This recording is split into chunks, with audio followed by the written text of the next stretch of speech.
오늘은 잠언 30장을 보도록 하겠습니다. 잠언 30장 1절에서 4절 말씀 먼저 읽어보겠습니다.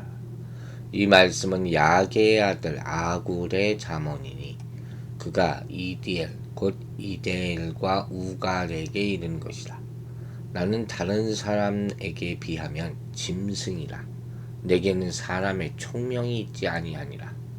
나는 지혜를 배우지 못하였고 거룩하신 자를 아는 지식이 없거니와 하늘에 올라갔다가 내려온 자가 누구인지 바람을 그 장중에 모은 자가 누구인지 물을 옷에 싼 자가 누구인지 땅의 모든 끝을 정한 자가 누구인지 그의 이름이 무엇인지 그의 아들의 이름이 무엇인지 너는 아느냐.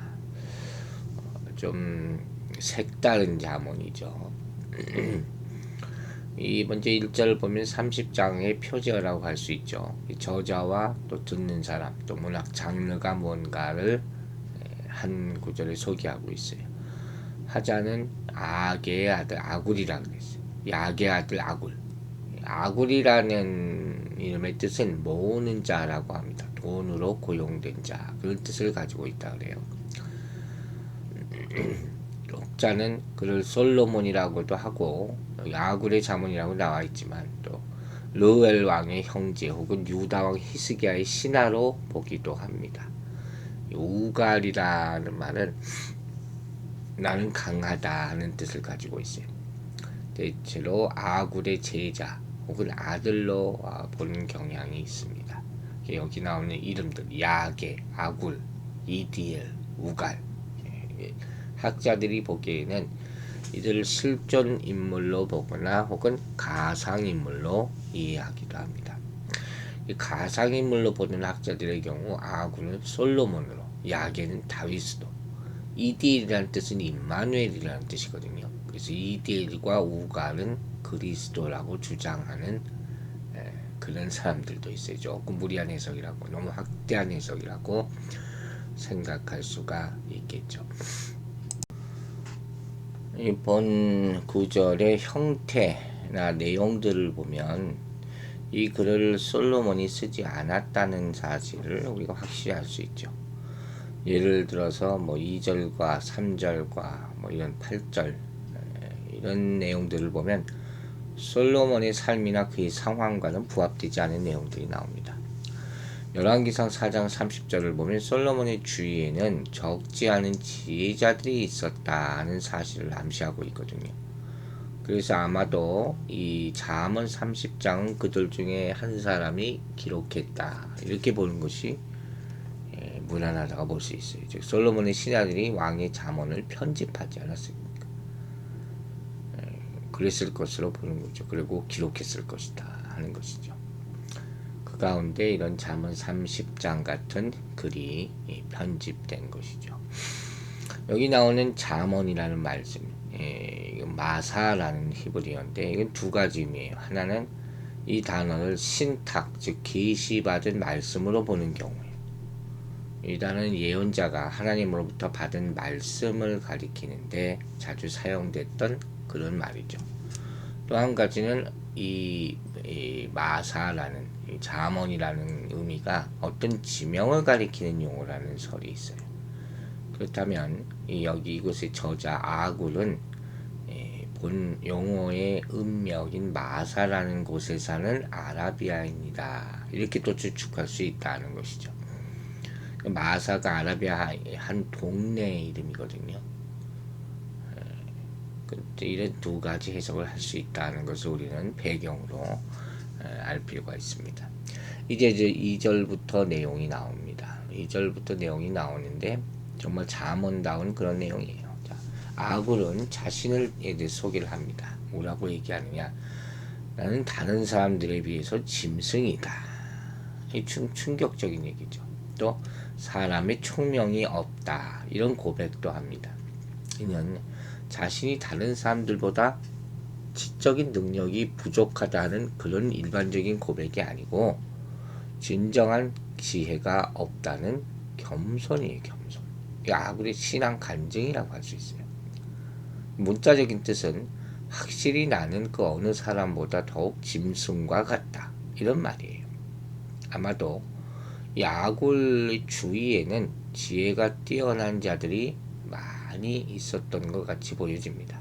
하지만 저자가 비교한 지혜는 다른 사람들과 비교한 그 지혜라기보다는 하나님의 지혜, 하나님의 지혜에 비했을 때 하나님의 지혜여 누가 어떻게 비교할 수가 있겠습니까? 자신만이 지혜롭다고 외쳤던 사람들은 뭐예요? 오히려 어리석다고 그랬잖아요. 그것과는 다른 모습을 보여주는 것이죠. 나는 아무것도 모릅니다 하는 겸손한 모습이죠. 여러분, 우린 다 그래요. 하나님과 비교할 수도 없지만 비교한다고 해도 인간의 자기 인식이라는 것은 초라하죠. 짐승 같은 존재라 충분히 이렇게 말할 수가 있죠. 그 차이가 어마어마하니까. 짐승은 본능으로 사는 거잖아요. 하나님은 인식하지 못해요. 영이 없으니까. 훈련된 지혜로 행동하는 그런 존재가 될 수도 없어요. 따라서 본문에서 짐승은 자기 중심의 본능으로만 행동하는 어리석고 미련한 존재를 나타내는 것이죠. 그래서 하나님의 주권과 지혜 앞에 인간의 자기 고백은 철저하게 절망적일 수밖에 없는 거예요. 먼지만도 못하다는 것이죠. 이 욥 같은 경우를 보면 자신의 지혜를 믿고 하나님의 지혜와 겨루고자 막 논란을 많이 나타내지 않습니까? 친구들하고도 논의를 하고. 그러나 결국 하나님이 딱 나타나신 후에는 어떻게 됐습니까? 자신의 지혜와 하나님의 차이 사이에 엄청난 차이가 있다는 것을 그때 깨닫고 미련함과 어리석음을 하나님 앞에 회개하게 되는 그런 장면을 보게 되지 않습니까?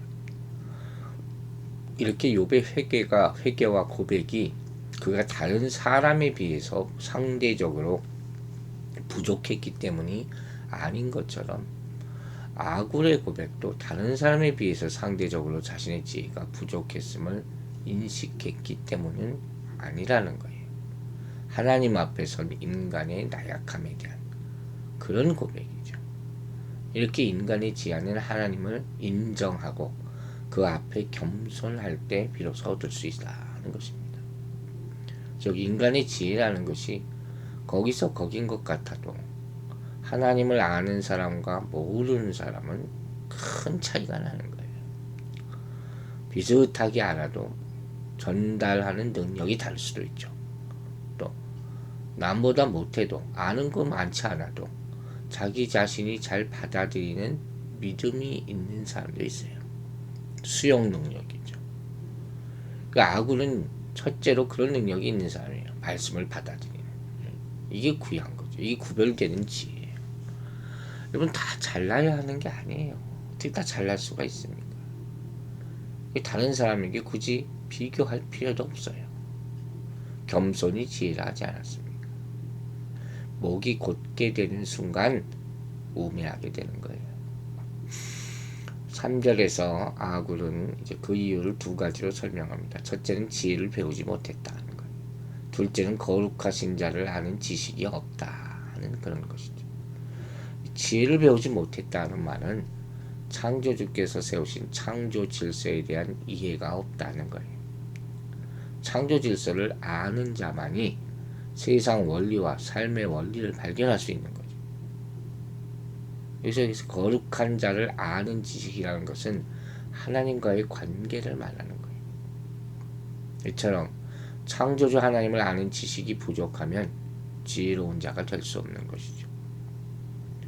이와 같은 얘기를 쭉 들어보면 저자 아굴은 지혜자예요. 그러나 그가 이와 같이 말하는 것은 자신의 내면을 검토해 본 결과 참 지혜자인 하나님에 관한 지식이 너무 부족하다고 한계를 결국 느끼게 되는 것이죠. 칼빈이 이런 말을 했어요. 자기 자신을 알지 못하고는 하나님을 알 수 없고 하나님을 알지 못하고서 자기 자신을 알 수 없다. 아주 철학적인 얘기죠. 여기 나오는 지혜는 우리가 잘 알잖아요. 경험이나 사고나 관찰 등을 통해 얻을 수 있는 마음의 작용이에요. 하나님이 주시는 은사예요. 이것도. 이 지혜라는 게 종종 인격화돼서 예수 그리스도를 가리키기까지 하는 것이죠. 즉 하늘로부터 나는 지혜는 예수를 통해서 복음 안에서 주어지는 것이고 성령의 계시를 통해서 깨달아지는 것이죠. 그래서 야고보는 지혜가 부족한 자는 후히 주시고 꾸짖지 아니하시는 하나님께 구하라 이렇게 권하고 있어요. 참된 지혜는 위로부터 하나님께로부터 오기 때문이에요. 여러분 이와 같이 지혜는 역설적인 특징이 있는 겁니다.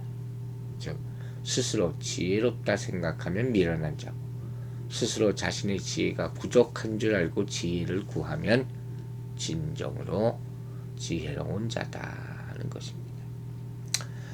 자, 4절을 보면 이런 말씀이 나와요. 하늘에 올라갔다가 내려온 자가 누구인지, 바람을 그 장중에 모은 자가 누구인지, 물을 옷에 싼 자가 누구인지, 땅의 모든 끝을 정한 자가 누구인지, 그의 이름이 무엇인지, 그의 아들이 무엇인지 너는 아느냐. 이게 무슨 얘기입니까? 거기서 많이 듣던 얘기 같아요. 4절은 창조주의 오묘하신 섭리를 우리 인간은 다 알지 못한다는 것을 강조하고 있죠. 하늘과 인간 사이 차이예요. 뭐 여러분 그걸 어떻게 메꿀 수 있습니까? 욥기 38장부터 하나님이 질문하시잖아요. 욥에게 너는 이것에 대답할 수 있느냐. 이 딱 그 내용이 딱 떠오르는 것이죠. 여기서 너는 아느냐 하는 물음은 알지 못한다는 답을 염두에 둔 일종의 수사의문문 같은 거예요. 이 같은 표현을 사용해서 하나님과는 감히 비교될 수도 없는 인간의 어리석음을 강조하는 것이죠. 그래서 이 본절과 유사하지만 그 내용이 더 상세하게 나온 욥기 38장부터 41장의 경우는 질문자가 하나님으로 되어 있죠. 그러나 여기서는 하나님이 화자라고 보기에는 조금 무리가 있어요. 앞서 언급됐듯이 이 말씀은 2절과 3절의 연장선상에 있는 것으로 인간의 지식의 한계 그리고 어리석음을 강조하기 위해서 스스로 던진 질문의 내용으로 보면 될 것 같습니다. 그래서 자기가 이 피조 세계에 드러난 하나님의 영광에 대해서 깊이 생각하는 끝에 인간은 먼지처럼 그런 존재다. 낮아져야 할 존재다. 이것을 깨닫게 되고 요구하게 된 거예요.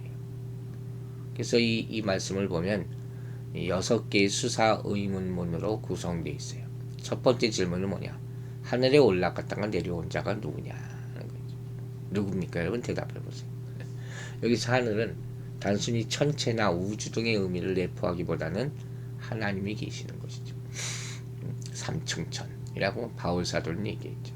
구약의 이스라엘 백성들은 하나님이 하늘에 계시고 특별한 목적을 위해서 때로 지상에 몸소 내려오신다 이렇게 믿었거든요. 그리고 그들은 뚜렷한 내세관을 갖지는 못했어요. 그래서 하늘은 더욱더 경외의 대상이 되는 거죠. 결국 이 말씀은 하나님의 거룩하신 초월성과 아울러 낮고 천한 인생을 품에 안으시는 하나님의 사랑의 섭리를 암시하는 것이죠. 우리를 위해서 내려오셨다는 겁니다. 두 번째 질문은 바람을 그 장중에 모은 자가 누구냐 이렇게 물어봤어요.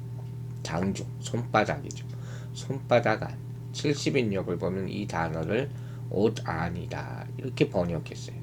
즉 바람의 거주지는 하늘과 땅 사이의 궁창이 실제를 느낄 수는 있어도 볼 수도 없고 만질 수도 없죠. 그럼 바람을 손으로 잡을 수 없잖아요.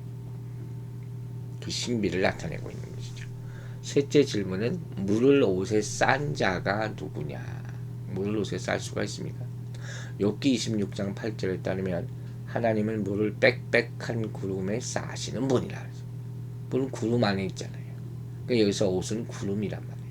하나님만이 비를 구름에 싸실 수 있다. 이렇게 들으니까 신비롭죠. 아무것도 물을 담아놓을 데가 어디 있어요. 그런 구름에 있다니까요. 넷째 질문은 땅의 모든 끝을 정한 자가 누구냐.